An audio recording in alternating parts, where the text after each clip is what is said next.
Assalamualaikum warahmatullahi wabarakatuh. Alhamdulillahilladzi hadana lihada wa ma kunna linahtadiya laula an hadana Allah. Asyhadu an la ilaha illallah wahdahu la syarika lah wa asyhadu anna Muhammadan abduhu wa rasuluh al-mab'us rahmatan lil alamin. Amma ba'd, ikhwanul muslimin wal muslimat, jamaah salat Isya yang dirahmati oleh Allah Subhanahu wa taala. Pertama-tama dan utama tentunya mari kita senantiasa memanjatkan puji syukur kehadirat Allah Subhanahu wa taala atas hidayah dan ridha-Nya serta berbagai nikmat dan karunia-Nya yang selama ini kita nikmati. Mudah-mudahan seluruh ibadah dan amaliyah kita Allah Maha mengetahui, berkenan mengabulkannya dan memberikan pahala di sisinya, insyaallah, amin ya rabbal alamin. Kemudian mari kita kirimkan salawat dan salam kepada Rasulullah sallallahu alaihi wasallam. Allahumma salli wa sallim wa barik alaihi. Bapak-bapak, ibu-ibu, saudara-saudara, ikhwan muslimin yang dirahmati oleh Allah Subhanahu wa taala. Waktu berjalan terus tanpa berhenti sejenak. Tidak terasa kita sudah berada pada malam yang ke-18 daripada bulan suci Ramadan. Nah, oleh karena itu, dengan tinggal 12 hari lagi atau 13 malam lagi kita tarawih. Oleh karena itu, dalam sebuah hadis Rasulullah sallallahu alaihi wasallam mengatakan, di saat menghadapi 10 akhir Ramadan, Rasul mengatakan, kencangkanlah ikat pinggang, hai sekalian sahabat. Artinya apa? Rasulullah pada menghadapi 10 akhir Ramadan diserukan dan diperintahkan kepada seluruh umatnya, tentunya termasuk kita ini, agar kita lebih meningkatkan volume ibadah dan amal kita di bulan Ramadan ini. Bahkan dianjurkan agar kita bisa beriktikaf di masjid-masjid, di mana masjid dekat dengan rumah kita, supaya tidak ada lagi gangguan-gangguan duniawi. Maka semuanya apa yang dilaksanakan oleh orang-orang yang iktikaf, yang tentunya tidak lain hanya memperbanyak istighfar, memperbanyak membaca Al-Quran, memperbanyak doa agar dia dimenangkan dalam jihadnya di bulan suci Ramadan ini, dan nantinya dia mengibarkan bendera kemenangannya pada 1 Syawal nanti, insya Allah. Itulah harapan Rasulullah sallallahu alaihi wasallam. Kemudian mari kita kembali hubungkan ayat yang berkaitan dengan ibadah puasa. Allah mewajibkan kepada kita berpuasa agar kita bisa mencapai derajat yang tertinggi, ialah bertakwa kepada Allah Subhanahu wa taala. Nah, untuk mencapai derajat bertakwa kepada Allah Subhanahu wa taala, bukan hanya sebatas dengan menahan lapar dahaga mulai terbitnya fajar sampai terbenamnya matahari, tapi harus diwarnai berbagai warna di dalamnya. Yang pertama, kita diminta oleh perintah syariat agar kita seorang berpuasa bukan hanya puasa badaniah, tapi harus disertai dengan ibadah ruhaniyah.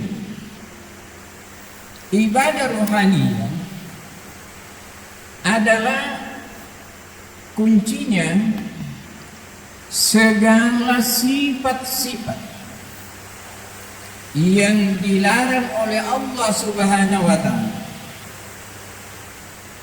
Seluruh sifat-sifat mazmumah agar kita tinggalkan, dan sebaliknya harus kita laksanakan berbagai sifat-sifat mahmudah, sifat yang terpuji, sifat yang diridai oleh Allah Subhanahu wa taala. Nah, untuk mencapai derajat bertakwa, yang pertama-tama anjuran kita melaksanakan sifat-sifat mahmudah. Contoh umpamanya yang pertama, sifat tawadhu. Orang yang berpuasa harus ditanamkan dalam batinnya, ditanamkan dalam kalbunya, agar dia berada posisi tawadhu. Nah, oleh karena itu, sebagai simbol tawadhu kita dibikin sebuah bangunan yang kokoh, kuat, namanya masjid. Rasulullah waktu hijrah ke Madinah justru itu yang pertama-tama dibangun adalah masjid, agar seluruh umat pengikutnya, baik kaum Ansar maupun kaum Muhajirin, supaya di antara kedua kelompok ini saling tawadhu antara satu dengan yang lain, saling hormat dan menghormati antara satu dengan yang lain. Karena kedua kelompok ini, dia meyakini hakul yakin dengan adanya bangunan kokoh tempat beribadah kita kepada Allah, maka muka kita atau kepala kita sentuhkan dengan lantai, kita sentuhkan dengan tanah sebagai pertanda bahwa kita berada di hadapan Allah Subhanahu wa taala yang Maha Perkasa. Kita berada di hadapan Allah yang Maha Besar. Kita berada di hadapan Allah yang Maha segala-galanya. Maka di balik itu kita berposisi sebagai hamba ciptaannya, kita berada posisi yang sangat rendah. Maka kita sentuhkan kepala kita dengan tanah. Hilanglah rasa kesombongan seseorang, hilanglah rasa keangkuhan seseorang. Yang dimiliki adalah rasa tawadhu, merendahkan diri. Sekalipun dia berada dalam satu kelompok besar, dia yang paling tinggi ilmu pengetahuannya, tapi dia merasa tidak punya ilmu sama sekali di antara satu dengan yang lain. Sebagai seorang yang kaya raya, dia berada di tengah orang pengusaha yang punya usaha dan kekayaan yang banyak. Maka orang-orang yang berkecimpung di situ yang mempunyai rasa tawadhu, dia merasa seakan-akan tidak punya harta apa-apa. Karena apa? Karena dia mempunyai rasa tawadhu, rasa rendah diri, tidak menyombongkan dirinya karena harta kekayaannya, tidak menyembuhkan dirinya karena pangkat dan kedudukannya, tidak menyembuhkan dirinya karena apa yang dimiliki. Itu yang pertama untuk mendapatkan bertakwa kepada Allah. Yang kedua, hadirin yang kami hormati, untuk meraih tingkat yang tertinggi, kutiba alaikum syiyam kama kutiba alal ladzina min qablikum la'allakum tattaqun, maka seorang hamba umat Rasulullah yang berpuasa, dia warnai puasanya dengan sifat kasih sayang. Sifat kasih sayang kepada siapa saja di sekitarnya. Dia mempunyai perasaan bahwa ada titipan-titipan yang melekat pada dirinya yang harus dikeluarkan kepada yang punya, ialah kaum fuqara dan masakin. Nah, oleh karena itu hadirin yang kami hormati, sebagai tanda bahwa pentingnya namanya kasih sayang, demi untuk meraih tingkat yang tertinggi namanya bertakwa kepada Allah, maka Allah mensyariatkan ibadah puasa itu harus disertai dengan zakat fitrah. Zakat fitrah itu adalah diperuntukkan kepada fuqara, masakin dan duafa. Sebagaimana hadis Rasulullah mengatakan, zakatul fitr tu'matul lil fuqara wal masakin. Zakat fitrah itu adalah ada kekhususan kepada kaum fakir, miskin dan duafa. Tidak boleh diambil oleh amilin, tidak boleh digeser kepada mu'allaf, tidak boleh digeser kepada gharimin, tidak boleh digeser kepada ibnu sabil dan fisabilillah. Khusus bahwa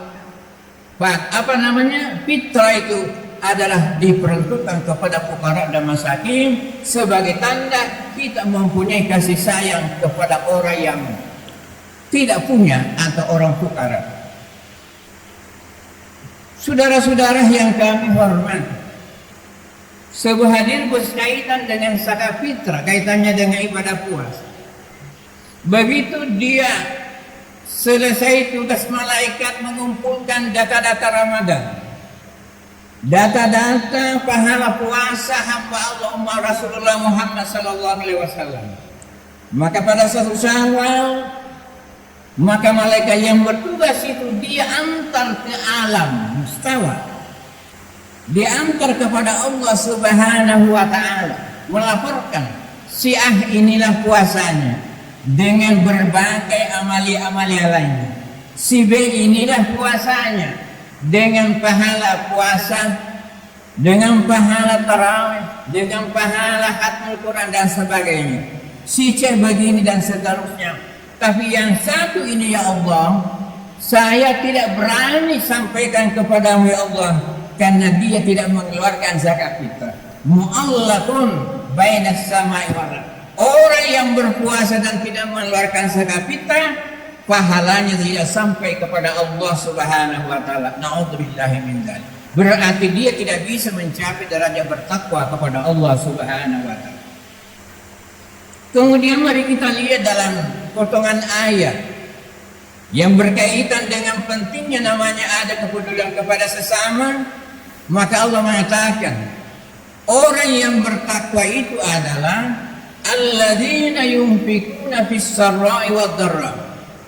Orang yang mencapai derajat bertakwa kepada Allah Subhanahu wa taala adalah hamba Allah, umat Rasulullah sallallahu alaihi wasallam, yang mempunyai kegemaran hati berinfak kepada sesamanya, baik dikala dia dalam keadaan lapang maupun dalam keadaan kesempitan. Yunfikuna fis sarra wad dharra. Bapak-bapak, ibu, saudara-saudara hadirin yang kami hormati, bagi yang tidak punya, maka ada jalan-jalan lain untuk mendapatkan puncak ketakwaan kepada Allah. Adalah bagaimana? Wal afina 'anil nas, kita berinfak kepada saudara-saudara kita dengan memaafkan seluruh kesalahan-kesalahan dan dosa orang kepada kita, maka kita insyaallah akan mendapatkan posisi sebagai tanda-tanda dimilikinya sebagai hamba Allah yang bertakwa kepada Allah Subhanahu wa taala. Bapak-bapak, ibu-ibu, saudara-saudara hadir yang kami hormati. Kesimpulan kultum kita pada malam hari ini. Marilah kita melencangkan ikat pinggang kita menghadapi 10 akhir Ramadan. Artinya mari kita senantiasa meningkatkan volume ibadah dan amal kita di bulan Ramadan sampai penghujung Ramadan. Yang kedua, bahwa kita berpuasa esensinya adalah untuk mencapai derajat bertakwa. Maka untuk bertakwa, mari kita senantiasa warnai dengan sifat-sifat mahmudah. Di antaranya sifat tawadhu, kemudian sifat kasih sayang, sifat memaafkan sesama, agar nantinya insya Allah pada penghujung Ramadan dan memasuki 1 Syawal kita berada dalam posisi merdeka lagi merdeka, menang lagi menang dari perjuangan kita selama bulan Ramadan melawan hawa nafsu, dan kita kibarkan bendera kemenangan dengan melakukan takbiran dan tahmid kepada Allah Subhanahu wa taala. Inilah sekedar tausiah singkat kita pada malam hari ini. Mudah-mudahan menjadi bahan renungan untuk pribadi-pribadi kita masing-masing, demi untuk meningkatkan volume ibadah dan amal kita di akhir bulan Ramadan ini. Dan mudah-mudahan Allah memberikan umur panjang kita dipertemukan dengan 1 Syawal adalah hari kemenangan umat Islam, hari kemenangan oleh mujahid-mujahid, hari kita kembali kepada fitrah, minal aidina wal faizin, maafkan lahir dan batin. Sekian dan terima kasih atas segala perhatiannya. Mohon maaf atas segala kekurangannya.